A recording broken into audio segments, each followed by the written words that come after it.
নমস্কার বন্ধুরা, অনুভার রান্নাঘরে আরো একটি নতুন পর্বে সবাইকে স্বাগত জানাচ্ছি।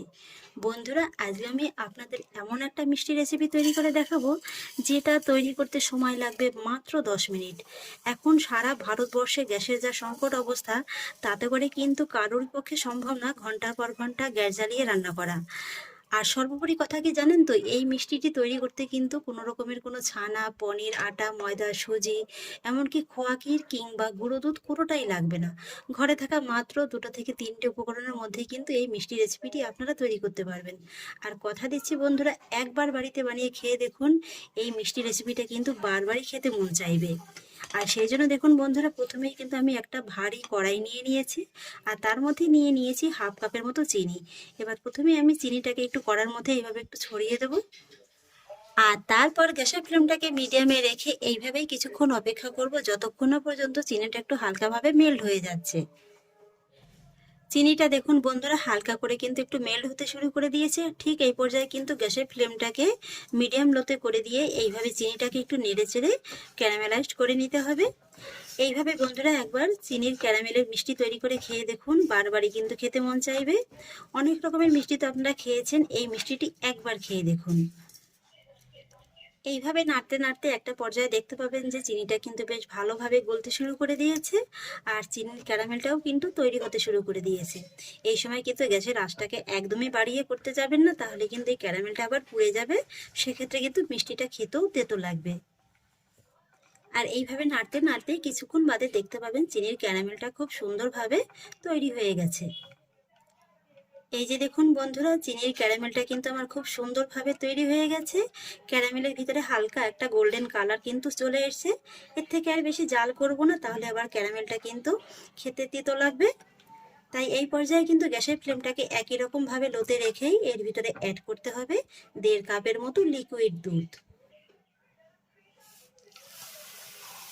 এইভাবে অল্প অল্প করে দিতে হবে, আর তারপরে এই ক্যারামেলের সঙ্গে দুধটাকে খুব ভালোভাবে মিশিয়ে নিতে হবে। আর দুধটা দেওয়ার পরে দেখতে পাবেন যে চিনিটা এরকম দলা বেঁধে আছে, এতে কিন্তু চিন্তার কোনো কারণ নেই। দুধটা জাল হতে হতে কিন্তু চিনিটা একদম খুব সুন্দরভাবে গলে যাবে। এইভাবে দুধটা যখন দেওয়া হয়ে যাবে তখন কিন্তু গ্যাসের ফ্লেমটাকে মিডিয়াম করে দিয়ে এই চিনির ক্যারামেলটাকে দুধের সঙ্গে খুব ভালোভাবে গলিয়ে নিতে হবে।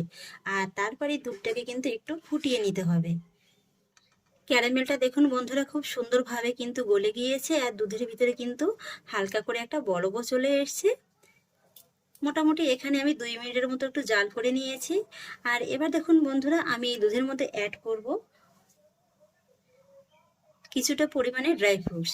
এখানে আমি নিয়ে নিয়েছি কিছুটা পরিমাণে ভাঙা চীনা বাদাম, নিয়ে নিয়েছি কিছুটা পরিমাণে ভাঙা কাজু বাদাম, আর কিছুটা পরিমাণে ভাঙা আমন্ড বাদাম। এগুলো যদি আপনাদের হাতের কাছে থাকে তাহলে দেবেন, আর যদি না থাকে না দিলেও চলবে। তবে যদি হাতের কাছে থাকে তাহলে দিয়ে দেখবেন, খেতে কিন্তু এই মিষ্টিটা খুবই ভালো লাগবে। আর এইভাবে দুধটা জাল করা শুরুতেই দিয়ে দেবেন, তাহলে দেখবেন যে বাদামগুলো কিন্তু খুব সুন্দরভাবে একদম সফট হয়ে গেছে। আর এবার আমি গ্যাসের ফ্লেমটাকে একেবারে কমিয়ে দেবো, আর তারপরে এইভাবে একটু জাল করে নেব ততক্ষণ পর্যন্ত যতক্ষণ না পর্যন্ত যে এখানে আমি 1.5 কাপ দুধ দিয়েছিলাম, 1.5 কাপ দুধটা টেনে 1 কাপে পরিণত হচ্ছে। ওদিকে দুধটা জাল হতে থাক, সেই ফাঁকে চলুন রেসিপির জন্য আরো একটি কাজ সেরে নেব। নিয়ে নিয়েছি একটি ফ্রাই প্যান, প্যানের ভিতরে দিয়ে দেবো 1 চা চামচের মতো ঘি। তারপর ঘিটা যখন একটু ভালোভাবে গরম হয়ে যাবে তখন গ্যাসের ফ্লেমটাকে একেবারে কমিয়ে দিয়ে আমি এর ভিতরে অ্যাড করব 1 কাপের মতো ডেসিকেটেড কোকোনাট। এখানে আমি 1.5 কাপের মতো দুধ নিয়েছিলাম, তাই 1 কাপের মতো কিন্তু ডেসিকেটেড কোকোনাটটা দিয়ে দিচ্ছি। আপনাদের হাতের কাছে যদি এই ডেসিকেটেড কোকোনাট না থাকে সেক্ষেত্রে কিন্তু আপনারা ঘরের তাজা নারকেলটাও ব্যবহার করতে পারেন। নারকেলটাকে একটু কুড়িয়ে নেবেন বা গ্রেট করে নেবেন, তাহলেই হবে। আর ঘরে তাজা নারকেল যদি ব্যবহার করেন সেক্ষেত্রে কিন্তু আর আলাদা করে ঘি দেওয়ার কোনো প্রয়োজন হবে না। এবার আমি লো ফ্লেমে এই ডেসিকেটেড কোকোনাটটাকে একটু হালকা করে ভেজে নেব। মোটামুটি কালারটাকে হালকা করে একটু চেঞ্জ করে নেব। নারকেল গুঁড়োটাকে দেখুন আমি কিন্তু খুব সুন্দর করে ভেজে নিয়েছি। এই যে দেখুন কালারটা কিন্তু হালকা একটু চেঞ্জ হয়ে গেছে। এবার আমি নারকেল গুঁড়োটাকে নামিয়ে নেব। আর এদিকে দেখুন দুধটা জাল হয়ে হয়ে কিন্তু বেশ অনেকটা কমেও গেছে, 1 কাপের মতো হয়ে গেছে। ঠিক এই পর্যায়ে কিন্তু আমি এর ভিতরে অ্যাড করব ভেজে রাখা নারকেল গুঁড়োটা, সঙ্গে সঙ্গে এই দুধের সঙ্গে মিশিয়ে নেব। নারকেল গুঁড়োটাকে দুধের সঙ্গে আমি খুব ভালোভাবে মিশিয়ে নিয়েছি।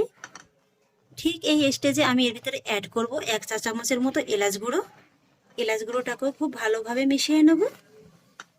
এলাচ গুঁড়োটাকেও আমি খুব সুন্দরভাবে মিশিয়ে নিয়েছি। আর এবার গ্যাসের ফ্লেমটাকে লোতে রেখে এইভাবে আরেকটু সময় নিয়ে আমি নেড়েচেড়ে এটাকে রান্না করে নেব। মোটামুটি আর 2 থেকে 3 মিনিটের মতো একটু রান্না করলেই কিন্তু হয়ে যাবে। ফিরে এলাম 2 থেকে 3 মিনিট বাদে। এই যে বন্ধুরা দেখুন, মিষ্টির জন্য আমার পাকটা কিন্তু একদম পারফেক্ট ভাবে হয়ে গেছে। এর থেকে কিন্তু আর বেশি পাক দেওয়ার প্রয়োজন নেই। এবার আমি গ্যাসের ফ্লেমটাকে অফ করে দেব। বন্ধুরা, আমাদের পাড়ার বাসন্তী পূজার গান কিন্তু শুরু হয়ে গেছে। আর তারপরে এই যে মিষ্টির পাকটাকে অন্য একটি জায়গায় নামিয়ে নেব। তারপরে এই পাকটাকে এইভাবে একটু হালকা করে স্প্রেড করে নেব। আর তারপরে 2 থেকে 3 মিনিটের মতো এইভাবে একটু অপেক্ষা করব, যাতে করে এটা হালকা করে একটু ঠান্ডা হয়ে যায়। 2-3 মিনিট বাদে এবার কিন্তু হাতে সামান্য একটু জল হাত করে নিয়ে আমি মিষ্টিগুলোর পাক শেপটা দিয়ে নেব। এটা এখন যেহেতু খুবই গরম আছে, তাই এইভাবে একটু জল হাত করে নিলে কিন্তু আপনাদের শেপটা দিতে কোনো অসুবিধা হবে না। এইভাবে একটু হাতে গোল করে নেওয়ার পরে 2 হাতের সাহায্যে এইভাবে একটু গোল করলেই কিন্তু একটা সুন্দর মিষ্টি শেপ হয়ে যাবে। আপনারা চাইলে কিন্তু যে কোনো একটা বক্সের মধ্যে ভরে এটাকে কিন্তু চৌকো শেপ করেও কেটে নিতে পারেন, কালাগাতের মতো করে। এই যে দেখুন বন্ধুরা, মিষ্টিগুলোকে আমি খুব সুন্দর করে তৈরি করে নিয়েছি। এই মিষ্টিটা আপনাদের একটু কেটে দেখিয়ে দিচ্ছি যে এটা কতটা সফট হয়েছে। এই যে দেখুন, দেখে নিশ্চয়ই বুঝতে পারছেন যে মিষ্টিটা কতটা সফট হয়েছে। তাহলে আশা করছি বন্ধুরা, আমার আজকের এই সহজ উপায়ে মিষ্টি রেসিপিটি আপনাদেরও খুব ভালো লেগেছে। যদি ভালো লেগে থাকে তাহলে আমাকে অবশ্যই একটা লাইক এবং কমেন্ট করবেন, সেই সঙ্গে বন্ধুদের সঙ্গে শেয়ার করবেন। আর প্লিজ বন্ধুরা, যদি আমার পরিবারের নতুন সদস্য হয়ে থাকেন তাহলে একটা সাবস্ক্রাইব করে পাশে থাকা বেল আইকনটি প্রেস করে দেবেন। ফিরে আসছি এরকমই পরের অন্য কোনো নতুন রেসিপি নিয়ে। সবাই ভালো থাকুন, সুস্থ থাকুন। ধন্যবাদ।